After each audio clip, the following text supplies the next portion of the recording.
रतन नवल टाटा, एक ऐसा नाम जो इंडियन इंडस्ट्री का पर्याय बन गया है। उनकी कहानी प्रेरणा और दृढ़ संकल्प की मिसाल है। उनका जन्म 28 दिसंबर 1937 को हुआ था टाटा परिवार में। टाटा परिवार भारत के सबसे प्रतिष्ठित और प्रभावशाली परिवारों में से एक है। उनका बचपन आराम और उथल-पुथल दोनों से भरा था। एक ओर वे एक समृद्ध परिवार में पले बढ़े, जहां उन्हें सभी सुविधाएं मिली, वहीं दूसरी ओर उनके माता-पिता के अलगाव ने उनके जीवन में एक बड़ा मोड़ ला दिया। उनके माता-पिता नवल टाटा और सूनी कॉमिसेरिएट अलग हो गए थे जब रतन सिर्फ 10 साल के थे। इस घटना ने उनके जीवन पर गहरा प्रभाव डाला और उन्हें जल्दी ही परिपक्व बना दिया। ये किटो अपनी दादी लेडी नवाज़बाई टाटा ने उनकी परवरिश की। लेडी नवाज़बाई ने रतन को न केवल पारिवारिक मूल्यों की शिक्षा दी, बल्कि उन्हें जीवन के कठिनाइयों का सामना करने की ताकत भी दी। इस अनोखे अपब्रिंगिंग ने उन्हें विनम्रता, कड़ी मेहनत और एम्पैथी की वैल्यूज सिखाई। उन्होंने सीखा कि जीवन में सफलता पाने के लिए मेहनत और ईमानदारी कितनी महत्वपूर्ण है। एक मुश्किल बचपन के बावजूद रतन पढ़ाई में बहुत अच्छे थे। उनकी शिक्षा ने उनके व्यक्तित्व को और निखारा और उन्हें एक मजबूत नींव प्रदान की। उन्होंने मुंबई के प्रसिद्ध कैथेड्रल और जॉन कॉनन स्कूल में पढ़ाई की, जहां उन्होंने अपनी प्रारंभिक शिक्षा प्राप्त की। इस स्कूल ने उनके शैक्षिक जीवन की नींव रखी और फिर शिमला के बिशप कॉटन स्कूल से यहाँ की शिक्षा ने उनके व्यक्तित्व को और भी निखारा और उन्हें जीवन के विभिन्न पहलुओं को समझने में मदद की। ज्ञान की प्यास उन्हें समुद्र पार अमेरिका ले गई, जहां उन्होंने आगे की पढ़ाई की। अमेरिका में शिक्षा ने उनके दृष्टिकोण को और व्यापक बनाया। उन्होंने 1962 में कॉर्नेल यूनिवर्सिटी से आर्किटेक्चर में बैचलर डिग्री हासिल की, जो उनकी लगन और काबिलियत का प्रमाण है। कॉर्नेल में बिताए गए समय ने उनके जीवन को एक नई दिशा दी। यह डिग्री न केवल उनकी शैक्षिक उपलब्धियों का प्रमाण थी, बल्कि उनके भविष्य के लिए एक मजबूत नींव भी थी। उन्होंने यहां से सीखे गए ज्ञान को अपने व्यवसाय में लागू किया। आगे चलकर रतन के आर्किटेक्चरल बैकग्राउंड ने उनके बिजनेस अप्रोच को प्रभावित किया और इनोवेटिव और एस्थेटिकली प्लीजिंग प्रोडक्ट्स और स्ट्रक्चर्स के लिए उनके विजन को आकार दिया। उन्होंने अपने आर्किटेक्चरल ज्ञान का उपयोग करके व्यवसाय में नए मानक स्थापित किए और इनोवेटिव और एस्थेटिकली प्लीजिंग प्रोडक्ट्स और स्ट्रक्चर्स के लिए उनके विजन को आकार दिया। उनके डिजाइन दृष्टिकोण ने टाटा समूह को नई ऊंचाइयों पर पहुंचाया। सिर्फ इमारतों से बढ़कर उन्होंने डिजाइन और लोगों के जीवन पर उसके प्रभाव को समझा। उन्होंने हमेशा यह सुनिश्चित किया कि उनके डिजाइन लोगों के जीवन को बेहतर बनाए। आर्किटेक्चर में इसी नींव पर बिजनेस की दुनिया में उनकी आगे की कामयाबियों का निर्माण हुआ। उनके आर्किटेक्चरल दृष्टिकोण ने उन्हें एक सफल व्यवसायी बनने में मदद की और टाटा समूह को एक नई दिशा दी। 1962 में कॉर्नेल से डिग्री लेकर रतन टाटा भारत लौट आए।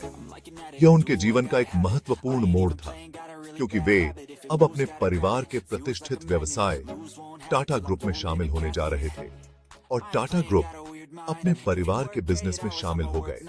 यह एक आसान सफर नहीं था, क्योंकि उन्हें अपने परिवार की विरासत को आगे बढ़ाना था और अपने खुद के लिए एक पहचान बनानी थी। उन्होंने बिल्कुल नीचे से शुरुआत की, जमशेदपुर में टाटा स्टील के शॉप फ्लोर पर काम करके। यह उनके लिए एक नया अनुभव था, जहां उन्होंने काम की बारीकियों को समझा और अपने कर्मचारियों के साथ घुल मिल गए। यह कोई एंटाइटलमेंट नहीं था, बल्कि यह नीचे से सब कुछ सीखने का उनका अपना फैसला था। उन्होंने खुद को साबित करने के लिए यह रास्ता चुना, ताकि वे अपने कर्मचारियों के साथ एक मजबूत संबंध बना सकें।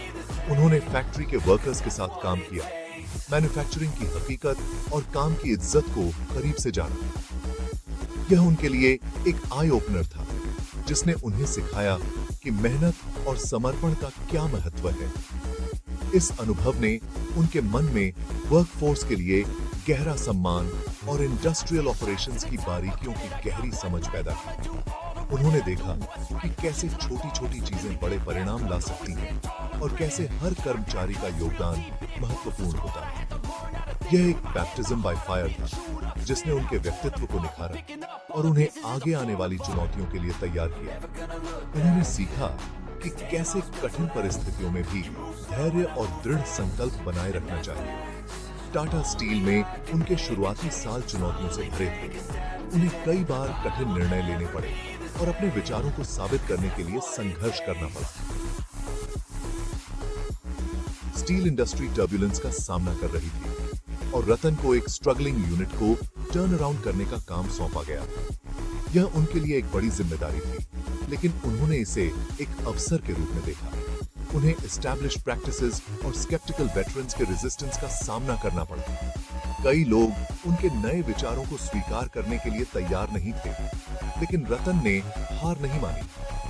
हालांकि उनका दृढ़ संकल्प उनके इनोवेटिव आइडियाज के साथ मिलकर जल्द ही रिजल्ट्स देने लगा। उन्होंने नए तरीकों को अपनाया और अपने कर्मचारियों को भी इसके लिए प्रेरित किया। उन्होंने ऑपरेशंस को स्ट्रीमलाइन किया, एफिशिएंसी में सुधार किया और वर्कफोर्स में पर्पस की एक नई भावना का इंस्टिल किया। उनके नेतृत्व में टाटा स्टील ने न केवल अपनी स्थिति को मजबूत किया, बल्कि एक नई ऊंचाइयों को भी छुआ। 1981 से 1991 तक टाटा स्टील के चेयरमैन के रूप में रतन टाटा के नेतृत्व कौशल सबसे ज्यादा चमके। उन्होंने उस समय कार्यभार संभाला जब कंपनी लेबर अनरेस्ट और इकोनॉमिक स्टैग्नेशन से जूझ रही थी। बिना घबराए उन्होंने एक महत्वाकांक्षी मॉडर्नाइजेशन प्रोग्राम की शुरुआत की। टेक्नोलॉजी और ह्यूमन रिसोर्सेज में काफी निवेश किया। वे समझते थे कि तेजी से बदलते वैश्विक परिदृश्य में प्रतिस्पर्धी बने रहने के लिए नई तकनीकों को अपनाना और एम्प्लॉयज को एम्पावर करना महत्वपूर्ण है। उनके प्रयासों के उल्लेखनीय परिणाम मिले। टाटा स्टील का कायापलट हुआ और यह दुनिया के सबसे एफिशिएंट और प्रॉफिटेबल स्टील प्रोड्यूसर्स में से एक के रूप में उभरा। लेकिन उनका विजन सिर्फ प्रॉफिट से कहीं आगे था। वे एक ऐसी वर्क कल्चर बनाने में विश्वास करते थे जो अपने एम्प्लॉयज को वैल्यू करे। उन्होंने प्रोग्रेसिव एचआर पॉलिसीज लागू की, जिसमें एम्प्लॉई वेलफेयर, ट्रेनिंग और डेवलपमेंट पर ध्यान केंद्रित किया गया। उनके नेतृत्व में टाटा स्टील एक मॉडल एम्प्लॉयर बन गया, जो अपने वर्कफोर्स और उनकी वेलबीइंग के प्रति अपनी प्रतिबद्धता के लिए जाना जाता था। 1991 में जब रतन टाटा टाटा ग्रुप के चेयरमैन बने, यह एक महत्वपूर्ण मोड़ था। उन्हें एक ऐसी कंपनी विरासत में मिली जिसका इतिहास तो समृद्ध था, लेकिन ग्लोबल प्रेजेंस सीमित थी। टाटा ग्रुप ने भारत में अपनी पहचान बनाई थी, लेकिन अंतर्राष्ट्रीय स्तर पर इसकी पहचान उतनी मजबूत नहीं थी। उन्होंने समूह के लिए एक बोल्ड भविष्य की कल्पना की, जो भारत की सीमाओं से परे हो। रतन टाटा ने एक ऐसे भविष्य की परिकल्पना की जहां टाटा ग्रुप वैश्विक मंच पर एक प्रमुख खिलाड़ी बने। उन्होंने एक रणनीतिक दृष्टिकोण अपनाया जो भारत की सीमाओं से परे हो। उनका उद्देश्य था कि टाटा ग्रुप को एक वैश्विक पहचान मिले और यह दुनिया के हर कोने में अपनी छाप छोड़े। उन्होंने स्ट्रेटेजिक एक्विजिशंस और ग्लोबल वेंचर्स की एक सीरीज का नेतृत्व किया, जिससे टाटा एक मुख्य रूप से डोमेस्टिक प्लेयर से मल्टीनेशनल जायंट में बदल गया। यह एक साहसिक कदम था जिसने टाटा ग्रुप को एक नई दिशा दी। इन एक्विजिशंस और वेंचर्स ने टाटा ग्रुप को एक नई पहचान दी। टाटा अब केवल एक भारतीय कंपनी नहीं रही, बल्कि एक वैश्विक ब्रांड बन गए। उनके नेतृत्व में टाटा मोटर्स ने आइकॉनिक ब्रिटिश ब्रांड जैगुआर और लैंड रोवर का एक्विजिशन किया, जिससे ग्लोबल ऑटोमोटिव स्टेज पर भारत का आगमन हुआ। यह एक महत्वपूर्ण उपलब्धि थी जिसने टाटा मोटर्स को एक नई ऊंचाई पर पहुंचाया। इस एक्विजिशन ने न केवल टाटा मोटर्स को वैश्विक स्तर पर पहचान दिलाई, बल्कि भारतीय ऑटोमोबाइल उद्योग को भी एक नई दिशा दी। टाटा टी ने renowned British T brand Tetley का एक्विजिशन किया और टाटा की ग्लोबल फुटप्रिंट को और मजबूत किया। यह एक और महत्वपूर्ण कदम था जिसने टाटा ग्रुप को वैश्विक स्तर पर मजबूती प्रदान की। इन एक्विजिशंस ने टाटा ग्रुप की वैश्विक उपस्थिति को और मजबूत किया और इसे एक प्रमुख वैश्विक खिलाड़ी बना दिया। शुरुआत में इन बोल्ड मूव्स का स्केप्टिसिज्म से सामना हुआ, लेकिन रतन टाटा की स्ट्रेटेजिक एक्यूमेन और इन एक्विजिशंस की क्षमता में अटूट विश्वास ने डाउटर्स को गलत साबित कर दिया। उन्होंने दिखाया कि कैसे सही दृष्टिकोण और विश्वास के साथ किसी भी चुनौती का सामना किया जा सकता है। रतन टाटा की स्ट्रेटेजिक एक्यूमेन और इन एक्विजिशंस की क्षमता में अटूट विश्वास ने डाउटर्स को गलत साबित कर दिया। उन्होंने दिखाया कि कैसे सही दृष्टिकोण और विश्वास के साथ किसी भी चुनौती का सामना किया जा सकता है। ये एक्विजिशंस सिर्फ ट्रॉफीज नहीं थे, ये स्ट्रेटेजिक मास्टर स्ट्रोक्स थे जिन्होंने टाटा को न्यू मार्केट्स, टेक्नोलॉजीज और टैलेंट तक एक्सेस प्रदान किया। यह एक सोच समझकर उठाया गया कदम था जिसने टाटा ग्रुप को एक नई दिशा दी। ये एक्विजिशंस ने टाटा ग्रुप को नई तकनीकों और प्रतिभाओं तक पहुंच प्रदान की, जिससे कंपनी को और अधिक सशक्त बनाया। रतन टाटा का विजन सिर्फ ब्रांड्स को अक्वायर करने से कहीं आगे था। उनका उद्देश्य एक ऐसा ग्लोबल एंटरप्राइज बनाना था जो सभी स्टेक होल्डर्स के लिए वैल्यू क्रिएट करने के लिए अपने डाइवर्स पोर्टफोलियो की स्ट्रेंथ्स का लेवरेज करे।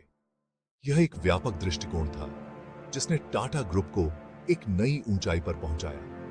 उनका उद्देश्य एक ऐसा ग्लोबल एंटरप्राइज बनाना था जो सभी स्टेक होल्डर्स के लिए वैल्यू क्रिएट करने के लिए अपने डाइवर्स पोर्टफोलियो की स्ट्रेंथ्स का लेवरेज करे। यह एक व्यापक दृष्टिकोण था जिसने टाटा ग्रुप को एक नई ऊंचाई पर पहुंचाया। टाटा ग्रुप का डाइवर्स पोर्टफोलियो और इसकी स्ट्रेंथ्स ने इसे एक प्रमुख वैश्विक खिलाड़ी बना दिया। रतन टाटा के नेतृत्व में टाटा ग्रुप ने न केवल भारत में बल्कि वैश्विक स्तर पर भी अपनी पहचान बनाई।